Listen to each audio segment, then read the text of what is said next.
कौन है? हालेलुया। सारे अंजाम से भी परमेश्वर ਦੀ ਹਜ਼ੂਰੀ ਤੁਹਾਡਾ ਸਵਾਗਤ ਹੈ। ਅੱਜ ਆਪਾਂ ਇੱਕ ਖਾਸ ਪਰਮੇਸ਼ਵਰ ਦੇ ਵਚਨ ਨੂੰ ਸੁਣਾਂਗੇ। ਮੇਰਾ ਵਿਸ਼ਵਾਸ ਹੈ ਕਿ ਪਰਮੇਸ਼ਵਰ ਦਾ ਆਤਮਾ ਤੁਹਾਨੂੰ ਟੱਚ ਕਰੇਗਾ ਇਸੇ ਵੇਲੇ और ਤੁਸੀਂ ਪਰਮੇਸ਼ਵਰ ਦੇ ਵਚਨਾਂ ਦੇ ਨਾਲ ਆਸ਼ੀਸ਼ਿਤ ਹੋਵੋਗੇ। पक्का बंद करके आज हम हिंदी में वचन सुनेंगे ताकि जो दूसरे लोग हैं वो भी हमें सुन सके साथ साथ और इस टीचिंग को वो साथ ले सकें। परमेश्वर का आत्मा जो अभी करना चाहता है पंजाब में और इंडिया में, बाइबल में लिखा वो परमेश्वर का आत्मा कुछ भी अपने नबियों पर प्रकट किए बिना वो कुछ भी नहीं करता। इसलिए आज का वचन अगर आप ध्यान से सुनेंगे, पौलुस ने, अगर आप ध्यान से बाइबल पढ़ो तो बाइबल कहती पौलुस ने अलग अलग पत्रियों को अपने अलग अलग टाइम के ऊपर कलीसियाओं को लिखा। अगर हम देखते हैं पौलुस ने अलग अलग पत्रियों को जो लिखा वो इस कारण लिखा कि अलग अलग कलीसिया की प्रॉब्लम जो थी वो अलग अलग थी। और बाइबल में लिखा कि परमेश्वर का दास पौलुस अलग अलग कलीसियाओं को वचन में लिख के उनके अविश्वास के बारे में या उनकी कमियों के बारे में जिक्र करता था और वो उनको बताता था कि किस तरह से हमें चलना है।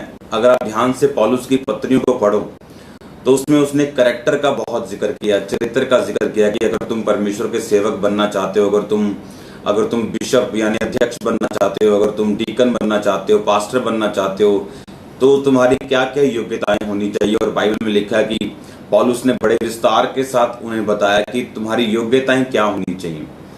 अगर आप पौलुस ने एक वर्ड का बाइबल में यूज किया जो ये है, उसने कहा मैं जच्चा की सी पीड़ाएं सहता हूं ताकि जब तक तुम में मसीह का रूप ना बन जाए मैं तुम्हारे लिए जच्चा की पीड़ाएं, यानी जिस तरह गर्भवती औरत को पीड़ाएं उठती जब एक औरत प्रेग्नेंट होती तो आप उसको देखते हो कि उसका नेचर चेंज होता है, उसकी बॉडी में बदलाव आते हैं, वो कभी कभी फ्रस्ट्रेट भी होती, कभी कभी उसका मूड चेंज होता है बार बार, और उसका पेट बढ़ता है, उसका वेट बढ़ता है, उसके घुटनों पे भार पड़ता है, उसको कई तरह की प्रॉब्लम्स आती भी हैं और कईयों को नहीं भी आती, लेकिन उसकी लाइफ जो है वो टोटल चेंज होना शुरू हो जाती है। और जब बेबी होना होता है, जब डिलीवरी का टाइम आता है तो हम सब जानते हैं कि किस तरह से वो जो माँ है किस तरह से एक इमोशनल और फिजिकल पेन से गुजरती है।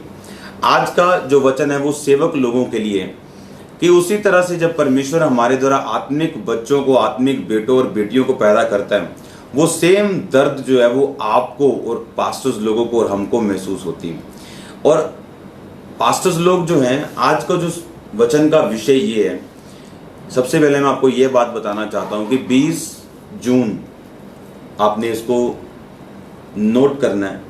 20 जून बुधवार को शाम को 5 से लेके रात के 11 बजे तक और 21 जून वीरवार को 5 से 11।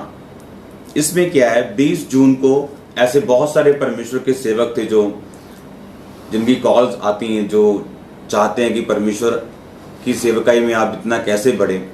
इस बार संडे मैंने उन्हें बताया कि कैसे परमेश्वर ने 40,000 से, ये हमारी चर्च जो है अभी 6 महीने में 70,000 के करीब पहुंच चुकी। 70,000 से 2-3 हज़ार ज़्यादा करीब, मतलब ज़्यादा है, कम नहीं, 70 से ऊपर पहुंच चुकी। और बहुत सारे लोग जब फ़ोन करते तो उनसे मिलना पॉसिबल नहीं हो पाता। इसलिए 20 जून को जितने भी पास्टर्स हैं, जो भी सेवा करते हैं, और परमेश्वर जो पास्टर्स हैं वो नहीं, जो पास्टर्स बनना चाहते हैं या जिनके ऊपर कॉलिंग है वो नहीं, जो ऑलरेडी पास्टर्स हैं, 20 जून को खामरा चर्च में मैं एक सेमिनार कर रहा हूँ और मैं आपको इनवाइट करता हूँ उस सेमिनार के लिए। 20 जून को शाम को 5 से 11 बजे के बीच ये लगातार 6 घंटे टीचिंग होगी।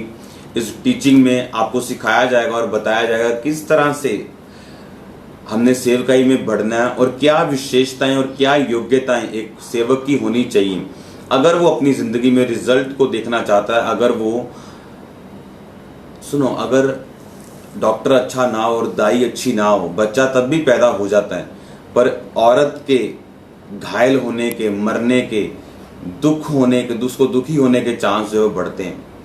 उसी तरह से परमेश्वर ने हमारे लिए लोग ठहराए हैं जो हमें गाइड करते हैं और किस तरह से सेवा में हमें बढ़ना और किस तरह से परमेश्वर का आत्मा उनकी जिंदगी में काम करे, किस तरह से चर्च को बढ़ाना है। एक बार एक व्यक्ति था जब वो अपने दोस्त के घर गया तो उसके दोस्त के घर के सामने एक नदी थी। जब वो वहां से गुजरा तो उसने एक व्यक्ति को देखा जो वहां पे मछली पकड़ रहा था, और उसने जब अपने दोस्त के पास गया, खाया पिया, और जब वो शाम को घूमने के लिए चले तो वो व्यक्ति अभी भी मछली पकड़ रहा था और उसने एक भी मछली नहीं पकड़ी थी। उसने अपने दोस्त से पूछा कि अगर यहाँ मछलियां नहीं है तो ये बंदा क्यों सुबह का मेहनत कर रहा है।